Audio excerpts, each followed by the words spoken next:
Ako'y pastol na butihin, kilala kong kupang akin, ako'y kilala nila rin.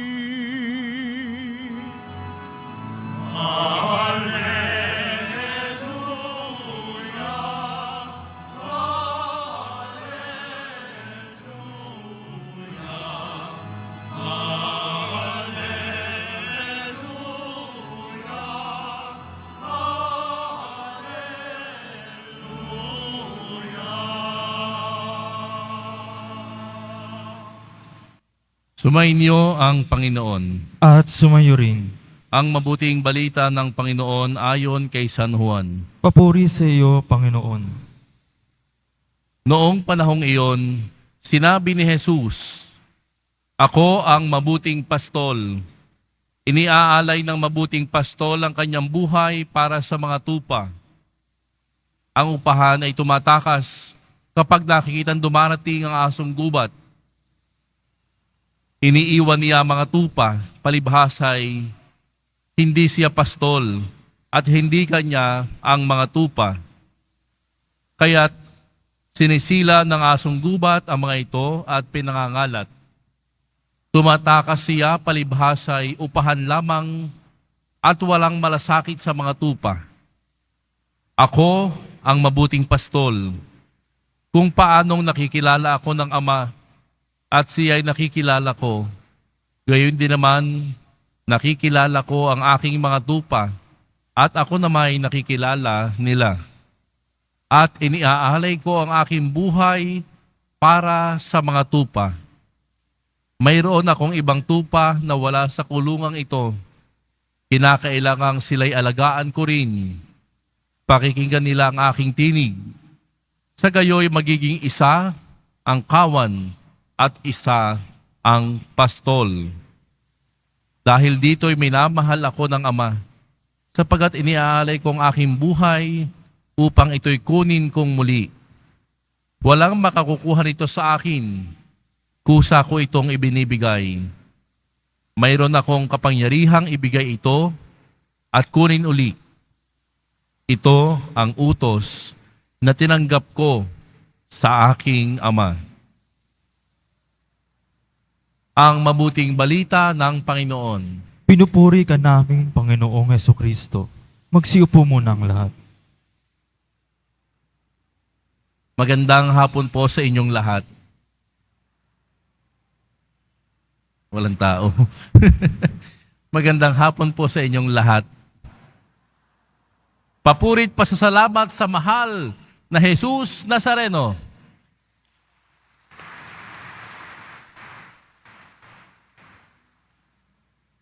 Ngayon po ay ating ipinagdiriwang ang Good Shepherd Sunday, si Jesus bilang mabuting pastol.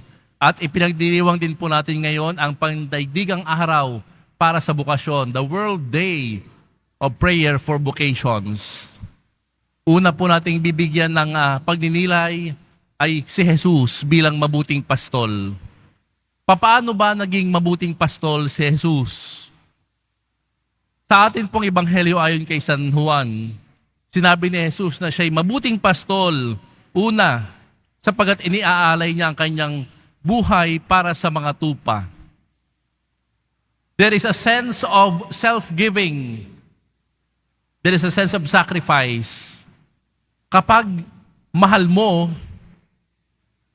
magsasakripisyo ka para sa Kanya. Kapag mahal mo, ipaglalaban mo.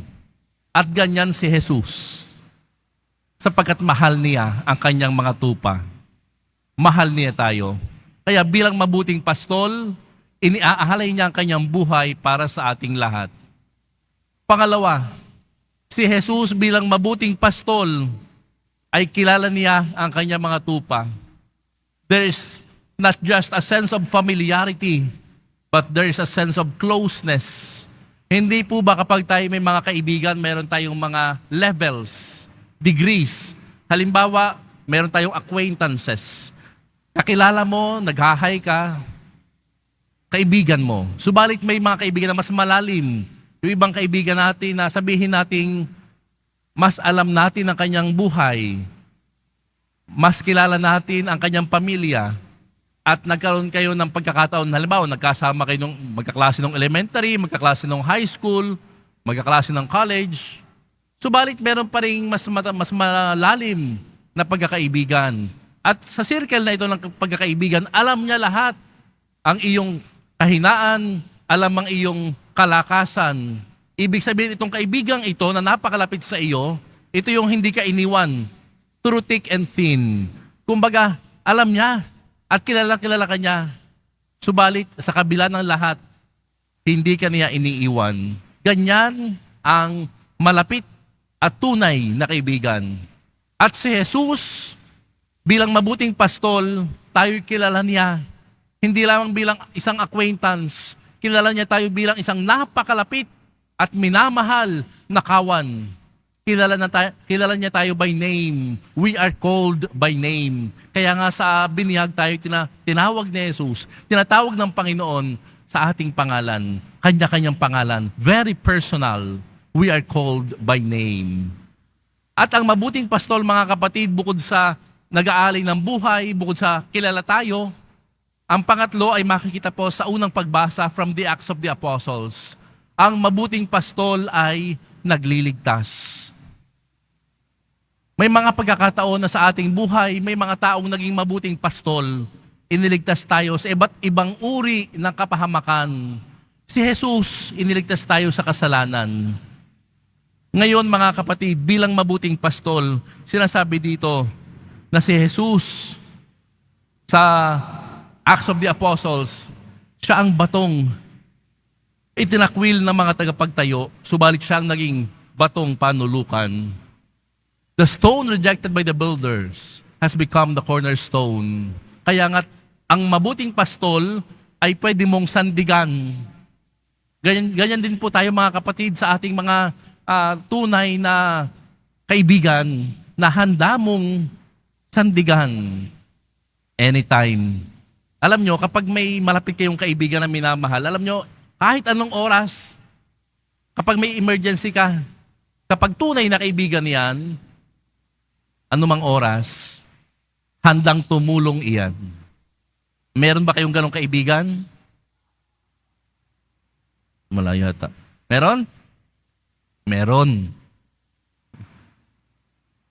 Si Jesus, unang-una sa lahat, isang mabuting pastol na pwede mong sandigan. The stone rejected by the builder has become the cornerstone. Mga kapatid, si Jesus, sa kanya lamang matatagpuan ang tunay na kaligtasan. Kaya nga't siya ay mabuting pastol na nagliligtas. Mga kapatid, sa ating ikalawang pagbasa, si Jesus bilang mabuting pastol, hindi na iba ang turing sa atin. Kaya nga tayo rin ay tinatawag ding mga anak ng Diyos. Sapagkat ganyan ang mabuting pastol. Kapag ikaw ay mahal ng mabuting pastol, hindi ka na iba. Di ba may mga tao na hindi na iba ang turing sa atin? Kumbaga, ang turing sa atin, pamilya na. May mga kaibigan tayo na hindi man natin kadugo by blood, pero kadugo natin sa puso. Why? Because they treat us like a family. Sino ba yung mga taong yan? Na tayo ay itinuturing na tunay na pamilya. Hindi man tayo pamilya dahil sa ating pinagmulang iisang ina, pero pamilya tayo sapagkat yung ating mga puso ay pinagtali ng tunay na pagkakaibigan. At bilang tunay na magkakaibigan, parang pamilya mo na rin. Minsan nakikikain sa inyo, minsan nagluluto na lang sa inyo, kilala na lang magulang nyo, malaki na ang tiwala doon. Ayan, yan yung mga tao na tunay na kaibigan, na kahit nasa kagipitan, hindi ka iiwan. At ganyan din si Jesus bilang mabuting pastol. Ganyan ang kanyang concern sa kanyang mga kawan. Kaya nga, ulitin natin ang isang mabuting pastol. Una sa lahat, nag-aalay ng buhay. Ang mabuting pastol, kilala ang kanyang mga tupa. Ang mabuting pastol ay nagliligtas. Ang mabuting pastol ay iyong sandigan. At ngayon, mga kapatid, bukod sa Good Shepherd Sunday, atin din pinagdiriwang ang World Day of Prayer for Vocations. Ipagdasal natin na, mga kapatid, sa araw na ito, nawa ang lahat ng tinatawag ng Panginoon sa iba't ibang uri ng bukasyon. Ano ba yung pagtawag? Ang iba tinatawag ng Panginoon sa pag-aasawa, sa buhay may asawa. Ang iba tinatawag ng Panginoon sa buhay ng single blessedness. At ang iba tinatawag ng Panginoon sa buhay ng pagpapari o pagmamadre. Sa pagiging relihiyoso at relihiyosa. My dear brothers and sisters, let us pray na nawa tayong lahat malaman natin kung saan tayo tinatawag ng Diyos. Siguro tatanungin niyo ako, Father, saan ang pinakamagandang bukasyon? Ang pinakamagandang bukasyon ay kung saan ka tinatawag ng Diyos at natutugunan mo ito ng maayos. Iyon ang pinakamagandang bukasyon. Ang iba kasi mga kapatid tinatawag saan? Ang iba sa atin nag-aasawa. Para sa pag-aasawa, yun ang tawag sa iyo. Ang iba sa atin tinatawag sa pagiging single blessed. Doon sa bukasyon ng single blessedness, yan din ay isang magandang pagtawag ng Panginoon sapagkat makakapagbigay ka ng oras sa paglilingkod sa simbahan, makapagbigay ka ng oras sa pamilya. Ang iba naman tinatawag sa pagiging pari at madre at pagiging relihiyoso at relihiyoso. My dear brothers and sisters, sa araw na ito, special kong ipinapanawagan sa ating lahat na ipagdasal natin, lalo na yung mga kabataan natin na nandito ngayon, na nawa, wag nilang tatanggihan ang tawag ng Panginoon. Kung may mga kabataan ngayon, naramdam ninyo na tinatawag kayo ng Panginoon sa pagpapari at sa pagmamadre, nawa ay huwag kayo magdalawang isip. At sa mga magulang na nandito ngayon, kapag ang inyong anak ay nagsabi na, nanay, tatay, gusto ko pong magpari o gusto kong magmadre, huwag ninyong pipigilan. Napakaganda po at talagang ang isang magulang napakaswerte kapag mayroong anak na pari. Napakaswerte ng isang magulang kapag may anak na madre. Kaya mga kapatid, sa ating pagdiriwang ngayon ng Good Shepherd Sunday at World Day of Prayer for Vocations, ipagdasal natin na sana dumami pa ang mga pari na maglilingkod sa atin. Ganon din ang mga madre. At nawa ang mga magulang ay maging bukas na ang kanilang mga anak ay ialay sa Diyos, lalo na kapag gusto magpari, huwag pipigilan. Amen? Kahit pa only child, huwag pipigilan. Sapagkat kung dyan tinatawag ng Panginoon, dyan talaga siya magiging banal. Mga kapatid, ako po ay pumasok sa seminaryo after high school. Sabi ko sa tatay ko, tatay, papasok ako sa seminaryo after high school. Sabi ng tatay ko, wala tayong pambayad sa seminaryo, wag kang, hindi natin alam kung paano. Paano ka papasok sa seminaryo? Sabi ko, kahit wala tayong pambayad sa seminaryo, basta papasok ako sa seminaryo. Pumasok po ako sa seminaryo after high school. Kaya yung sakristan noon ay pari na ngayon. Ganyan ang biyaya ng pagtawag ng Panginoon. Kaya mga kapatid, ganyan din ang aking panalangin sa inyong lahat na nandito ngayon, na huwag kayong matakot, lalo sa mga kabataan na nandito, huwag kayong matakot na pumasok sa seminaryo para sa mga gustong magpari at huwag kayong matakot na pumasok sa kumbento sa mga gustong magmadre. Sapagkat iba ang kasiyahan kapag ikaw ay sumunod kay Jesus more closely by becoming religious, by becoming priests and nuns. Kaya nga sa pagpapatuloy ating banal na misa, mga kapatid, hilingin natin kay Jesus ang mabuting pastol na magpadala pa ng mas maraming tao, ng maraming kabataan na handang maging pari at madre sa susunod. Bakit? Kapag hindi po natin pinagdasal yun, mauubusan tayo ng pari. Saan ba manggagaling ang mga pari at madre? Sa ating lahat, sa pamilya. Kaya ipagdasal ninyo sa inyong pamilya, nawa, kapag may tinawag ang Panginoon na magmadre at magpari, tumugon kayo. Amen?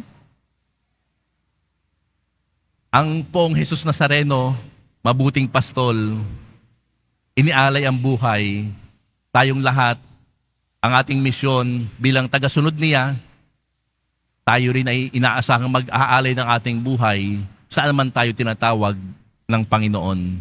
Amen.